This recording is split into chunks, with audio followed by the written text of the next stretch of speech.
Just when I thought, okay, hoped that this last matter could be quick and easy, the scroll has decided to throw us a curveball. If all I had was my trusty King James Version or even a number of the other English translations, I might wonder if there was some confusion in transmission from God to Moses on this one. But if I look at the original source, my opinion changes quick, fast, and in a hurry. I think God really did say what he meant and meant what he said. Either way, we're about to find out as we finish this series on the 10 matters that still matter to God. My name is Keith Johnson of Biblical Foundations Academy International. Our mission is to inspire people like you and those around the world to build a biblical foundation for their faith. Welcome to Scripture Bites.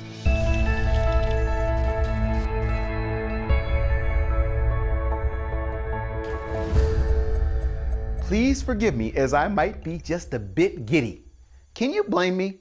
Putting this series together has been some hard work, but hopefully well worth it. Let's get this study started. CB, please upload our control verse for this 10th matter.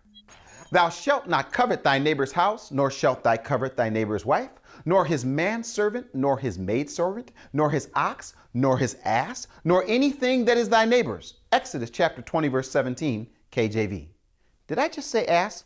Oops. Wait a minute. No need for an oops. The KJV translated the word into ass. I sure am glad we aren't going into depth on that word, or we might need to deploy the bleep feature. Let's keep studying. Can I be honest and admit I have no idea what the word covet means? In fact, I argue that the English word covet is meant to cause some question as a way to let you and me off the covet hook. Of course, the original word is not so easy to dismiss.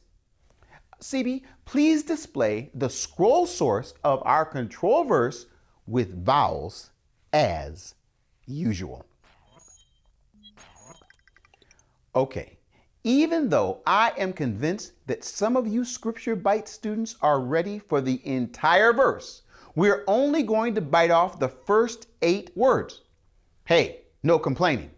You will appreciate it later. Let's jump right into a word that for the first time shows up twice in the same matter. Do you see it? Reading from right to left, the second and 6th words are exactly the same, at least in this verse. It is the Hebrew word tahmod. No need for a grammar alert because most of you will recognize it as the same cal imperfect second person masculine singular verb form, just as we have seen in some of the previous matters. I am really quite curious, as you should be, in seeing how the KJV translators dealt with this word. The reason is because I studied ahead and noticed something really interesting. But before we get to comparing and contrasting translations, let's do the same for the original. CB, please display the first 8 Hebrew words in Deuteronomy chapter 5:21, the parallel verse of our 10th matter. Now, please display the first 8 words of our control verse from Exodus chapter 20, verse 17 in Hebrew side by side, or however you are able to do it. Okay, do you see what I see? Moses rearranged the words from Exodus and even exchanged a word that caused the KJV translators a bit of a challenge. Let me show you what I mean. I sure hope CB can illustrate this. Reading from right to left, the first 2 words, velo tahmod, are the same in both passages, except that one begins with a vav conjunction. The next 2 words in Deuteronomy, eshet re'echa, are switched with the 2 words bait re'echa from Exodus 20:17. More importantly, Moses chose not to duplicate the 2 words tahmod from Exodus and instead uses a brand new word tikaveh in a very interesting different verbal form. Now, for kicks and giggles, CB, please display the KJV translation of the first 8 words of both verses. What does kicks and giggles mean? CB, don't lose focus on me now.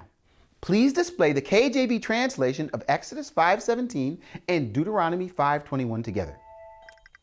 Neither shalt thou desire thy neighbor's wife, neither shalt thou covet thy neighbor's house. Deuteronomy chapter 5, verse 21, KJV. Thou shalt not covet thy neighbor's house. Thou shalt not covet thy neighbor's wife. Exodus 20:17, KJV. Now here comes the big question.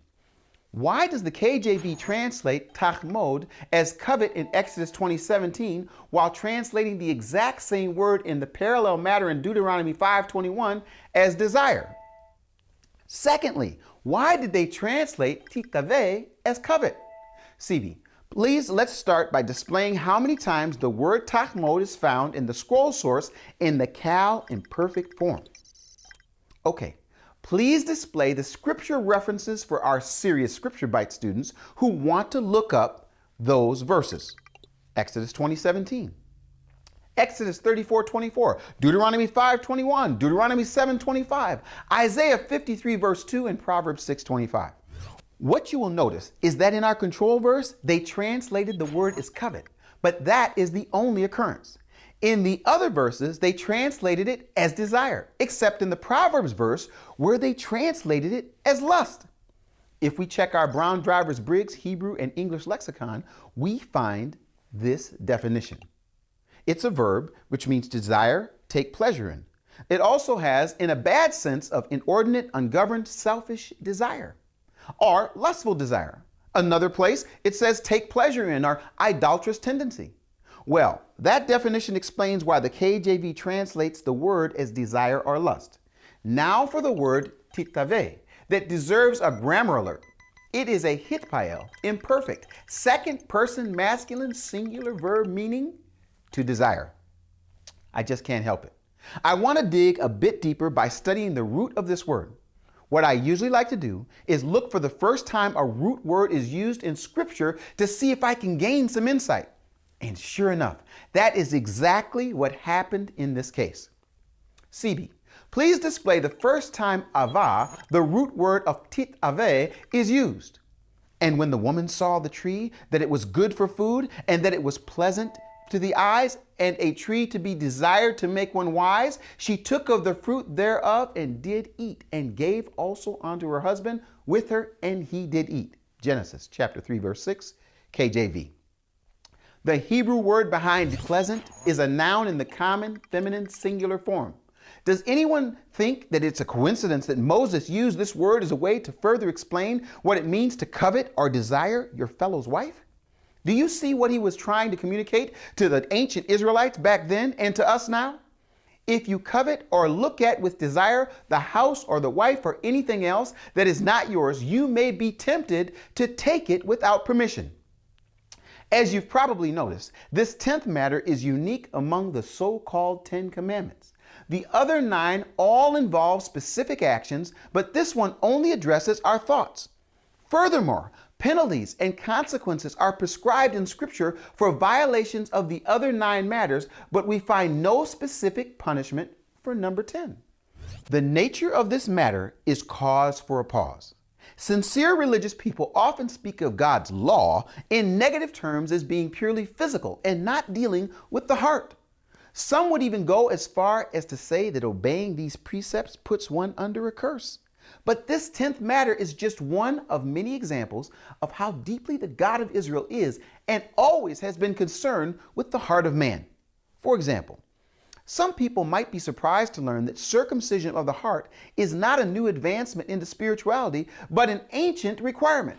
It was Moses who first exhorted the people of Israel, saying, "So circumcise your heart and stiffen your neck no longer." Deuteronomy 10:16 in the NASB. Purity of heart and mind was no less of a requirement back then than it is for those who seek to follow God today. In practical terms, if we look back over the first 9 matters, it is not hard to see how covetousness, an inordinate desire, longing, or lust can lie at the root of each one. In that sense, this 10th matter gets at the true heart of the matter, because if we fail to govern our hearts, we will soon find ourselves at serious odds with God over one of these crucial matters that still matter very much to Him. We could go into much more depth about this concept and its implications for us today, but I'm going to save that approach for our premium content library folks who want to dig deeper with us in the 3T mini-series and future scripture bites as we're able to produce them. Now, Let's learn the first 8 words of this 10th matter with our minds and hide them in our hearts, nice and slow, one word at a time. Lo, tachmod, bait, ra'eka. Lo, tachmod, eshet, ra'eka. Again, let's go nice and slow.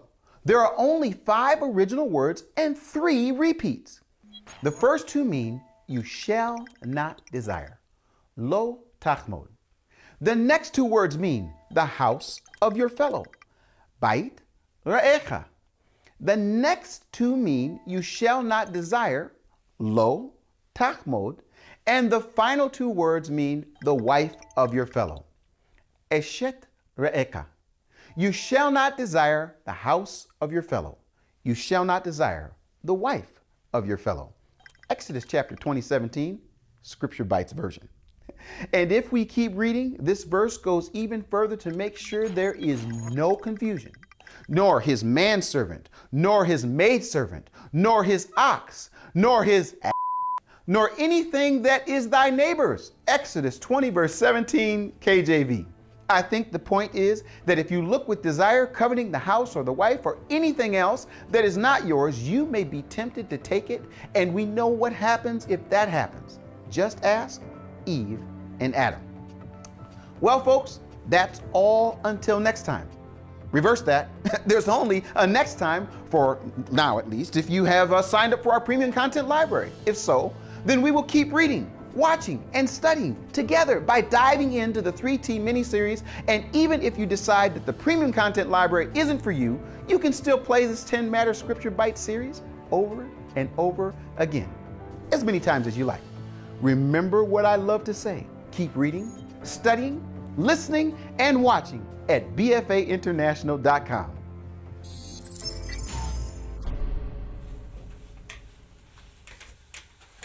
Hey friends, this is Keith Johnson. This is a behind-the-scenes peek of the premium content library at bfainternational.com. I'm about to do something really quite radical. Want to give you a chance to experience it for yourself. But first, would you do me a favor and take a look at a short video? As soon as that's done, come back to me.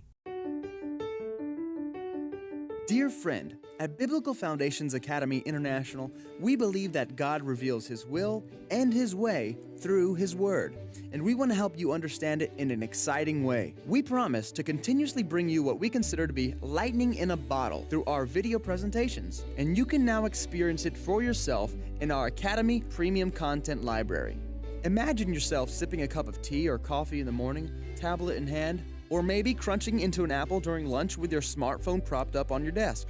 Or perhaps settling into your favorite chair after a long day of work, laptop open, ready to dig deeper into the things of God. In our academy, you'll have 24/7 access to a digital library filled with resources that will bring biblical language, history, and context alive for you. These presentations will equip you to understand and apply God's instruction in your life, wherever and whenever you are available. We have produced over 50 engaging presentations, making for a year's worth of weekly viewing. You'll get immediate access to Time Will Tell Season 1, filmed by Keith Johnson in Rome and Israel. The Road to Reformation series, outlining 8 steps to biblical reformation. His Hallowed Name, remastered and including a special update on God's name. The Now is the Time series, including the popular Christmas special. The 18-hour Open Door Live Teaching series with guest Nehemiah Gordon. The Right on Time series. The Growing Biblical Brick Teaching series. Premium Scripture Bites, bringing you ancient Hebrew Bible studies, one bite-sized portion at a time, and so much more to come. For as little as $9.99 a month or $99 a year, you'll get access to the entire BFA Premium Content Library. As an added bonus, you'll also have access to well over 100 other resources on the BFA International site, including dramatized readings, original songs, radio shows, and much more. When you join the Premium Content Library, you are helping us with the cost of producing even more inspirational content. In other words, your support will help us support you. And now, we've decided to throw the doors of the library wide open For a full 7 days, we are offering you free membership. There's no need to wait any longer. You'll now be able to try it out for free and make sure you are completely satisfied before you pay anything. So start today. Upgrade your free membership now. Simply enter the Academy, then use the Premium Content Library dialog box on the right. If you are not already a free member, simply visit bfainternational.com and click Enter the Academy button to get started. So what are you waiting for? Enter the Premium Content Library today. Well, friends, I hope that's clear. We have enough material in the Premium Content Library right now that if you watch one presentation a week, it will take you a full year. And with your help, we have even more that's coming. Why delay?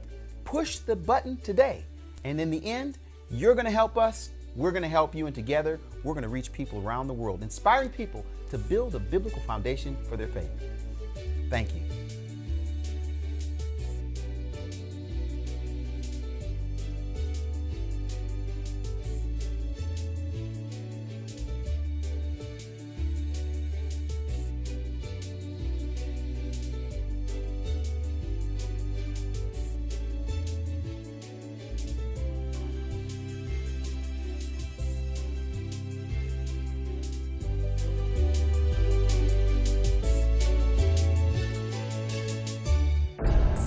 This is your SBI assistant. Did you enjoy this scripture bite? If so, share it with your friends. Be sure to become a free member at bfainternational.com to download a PDF companion study guide for this edition of Scripture Bites. Visit bfainternational.com today to join the conversation.